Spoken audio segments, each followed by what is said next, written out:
Bladed Articles. Hello and welcome back to Bladed Articles. Today for you guys I have got something behind my hands, and the reason why it is behind my hands is because there is no box, no pouch, no nothing. It is just purely the knife. So the packaging would have been a clear blister pack with a bit of card on the back of it, just explaining obviously the knife, the warranty, all of that sort of fun jazz. So apologies that I haven't got it.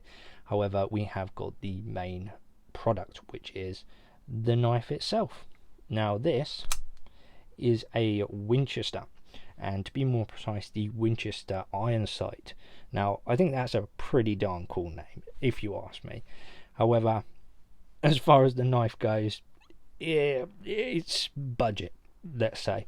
It's a budget knife, and this is coming in at around about sort of average cost is about 20 quid. So most places sell it for 20. You can pick it up for about 15 quid. Some places do sell it for 25 as well. However, follow my links in the description below and you can grab it for 15, 20 quid. It is not a problem. All brand new, by the way. So this was sent into the channel by Carl, so thank you very much for that, mate. I really appreciate it. This was part of his bundle of knives that he did send to the channel for me to have a look at and review, and this is number 2 out of 3, so there is still one more to go. Without further ado, let's get cracking onto the points. So point number 1 we have already covered, which is the cost. Now point number 2, which is the scales and the colour.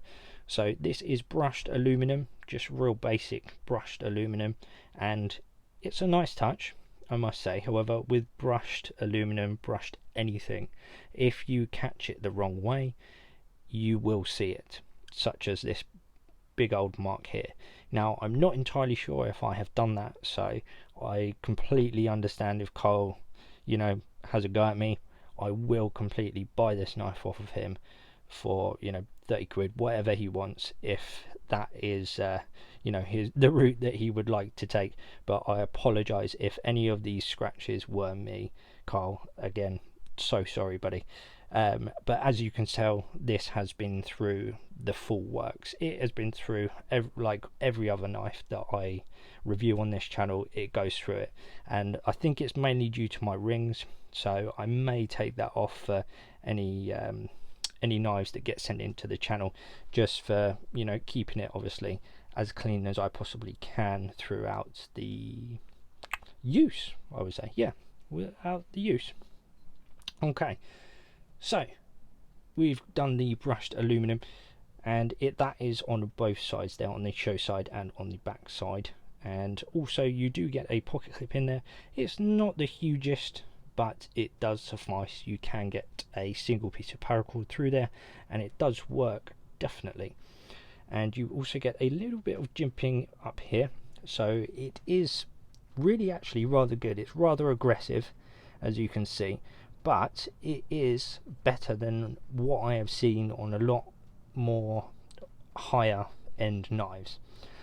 And especially seeing as this one's recessed, I can actually feel this a little bit. Although not all of it is out, I would prefer probably if the jimping was out just a little bit more, so you could get a decent thumb grip on it. However, it does work, and it is not bad actually. And also you get a little bit on the lock bar down here, which is a nice touch. I love it when manufacturers make jimping on the lock bar, because when they don't, my thumbs slip everywhere and it is just a pain in the arse, and I just really do not like it at all. It's not nice. Right, there we go. I will tell you about that point in a second. We will go on to the carry style first. So this is tip down and right-handed only. You cannot change that, I'm afraid. However, you can remove it obviously with those 2 screws there, and I will just, I was just double checking it was 2 and not 3 on there. And it is a stone washed finish, although it's hard to see. It is the same as the actual blade. It's not a great stone wash in my personal opinion, but because stone wash for me means that it hides scratches, and this really hasn't. This hasn't helped at all. It'd probably be better if it was a stone, if it was a brushed finish as well, just to match in with the scale, in my personal opinion anyway. So on to the blade, which again, like I said, is a stone washed finish, and this is coming in. It doesn't actually say it on the blade itself. I couldn't see it anywhere anyway, just double checking. Nope. This is coming in at 7CR17 MOV, so it is quite corrosion resistant, and this is the first time I've used this type of steel. However, it does seem to be a little bit soft on the old edge, as you can see. So again, apologies Carl, this looks like it's been through the wars. It's just literally my everyday use at work. So this has been through cardboard, this has been through packaging, tape, all of that sort of jazz. We've had paracord, we've had rope, we've had carpet, foam, sheathing, small gauge copper wire. Anything else? No food this week, we haven't cut any food. However, this is still rather slicey. Now, even though you have got those big old rolls on the edge there, there's obviously that one there. I think there was one around here as well. Let's see if we could see it. Oh yeah, right at the top there. There is another roll. And also, I've tried cleaning this a number of times. However, it just seems to stay on the stone wash finish, and I'm not sure why. It's just a little bit odd if you ask me. However, the actual cutting ability of this doesn't seem to be that much affected in terms of that roll, and obviously, well, the look of it is not, that's not going to affect it in any way. So on to the centering and the lock now. So let's just have a look, see if that is centered, and that is just, well, that is off to the left in my opinion anyway. Just see if we can see that. There we go.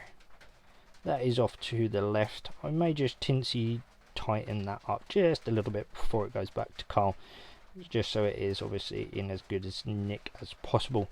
And also, if he does want me to sharpen that edge up, I will do that as well before it goes back to him. That is not a problem.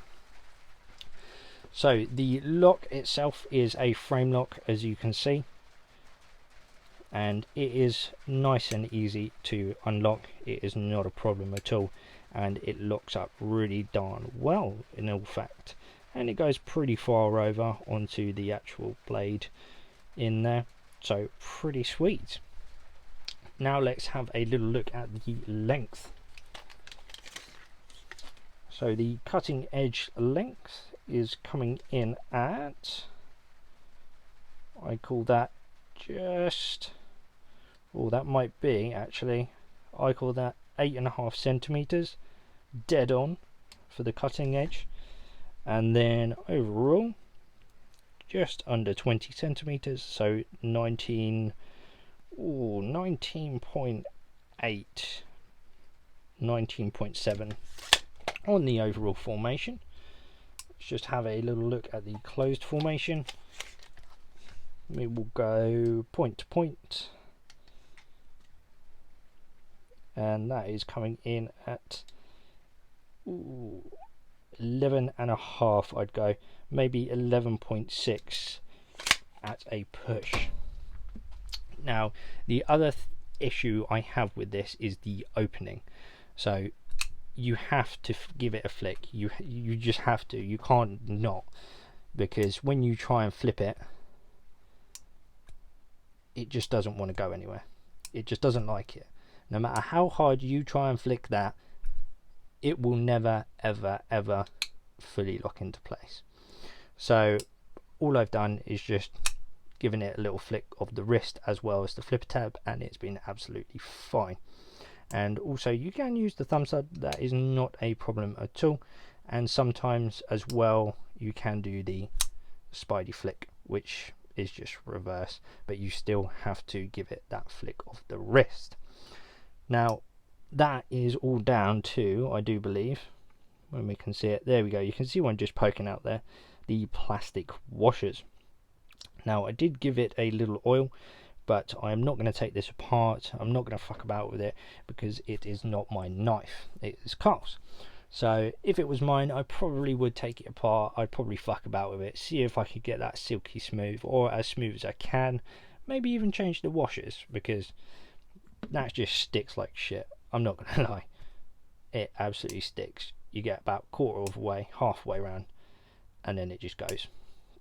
It is what it is. It's a, it's a 20 quid knife. Can't expect everything from a £20 knife. So I think it's done fairly well in my opinion anyway. Now let's have a little look at the screw size whilst we are here. What we got there?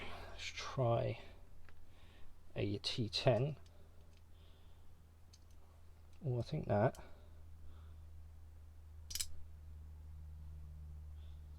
a bit too big. We will try a 9. Again, really? 8. Alright, 8's loosey.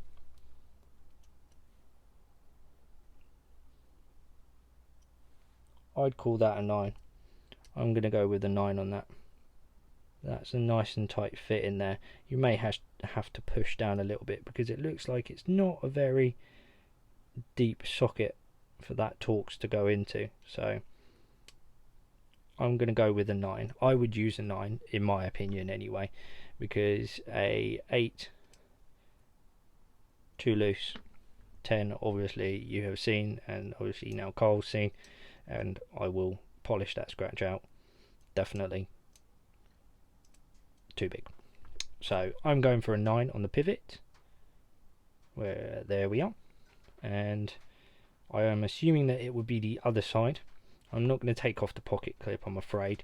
However, judging by that one, I don't see why they would change it on this side. So I'm going to go for 9s on the pivot. Just put those back.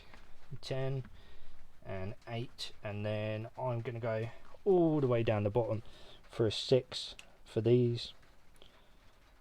Now that is just a little bit loose in there, however that will do, and that's a bit more snug. Still a little bit loose. We'll just try a 7 just in case. No way. So 6, 1, 2, and I'm going to just try these ones as well. Yep, and the pocket clip. Yep, and a yes. So all of those are a T6. Alright, we'll fuck about that. There we go, all done. And as far as the logos go, you get obviously the Winchester logo on there with the TM, and then on the back you get these lovely numbers here. I think that is the model number. Please do correct me if I'm wrong, but that is definitely not the steel. I've never seen a steel called that before. So if you do know what that is, yeah, please do give me a shout, because I did type it in and it's not popping up with anything. So yeah, drop us a comment in the comment section, and I'm sure we would all like to know. On to the hair pop now. Let's see with that rolled edge if we can pop any hairs. I can hear him. That is going. I'm sure it is. Well, it definitely is. It definitely is down here. It's hard to tell because of that stonewash. It definitely is down this section, and that is my least used section. So we'll just clean that off, and we'll try this section here quickly.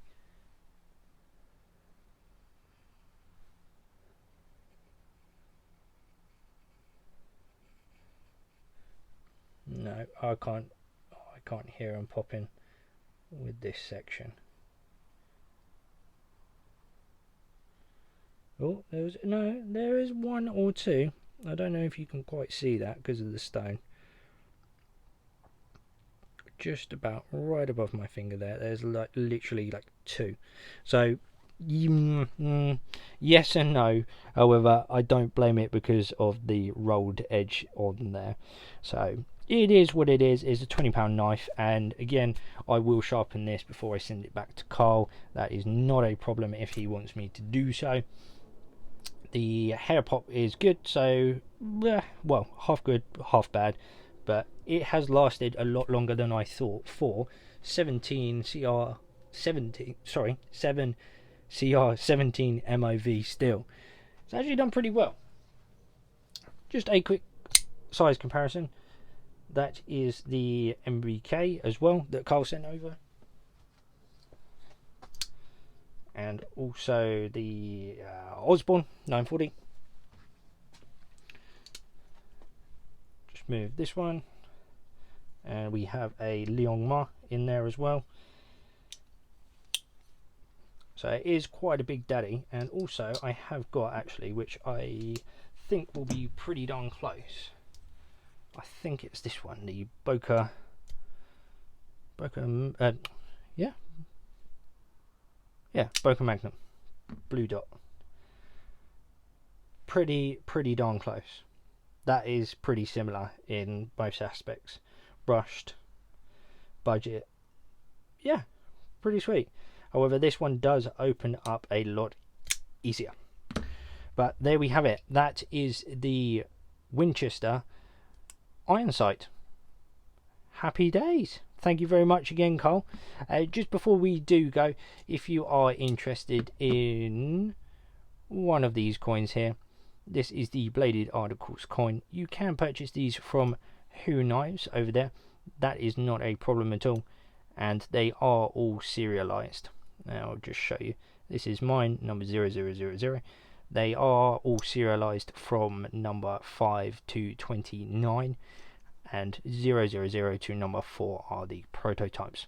Now, as you can see, mine is a little bit weathered now. That's because I actually wanted to use it before I decided to offer it to you magnificent people, because I don't want to offer you shit. So there we go. Yeah, this is the Believer coin, and it is available for pre-order as of now. Thank you very much. I will see you on the next one. Stay happy, stay safe, stay shaving sharp.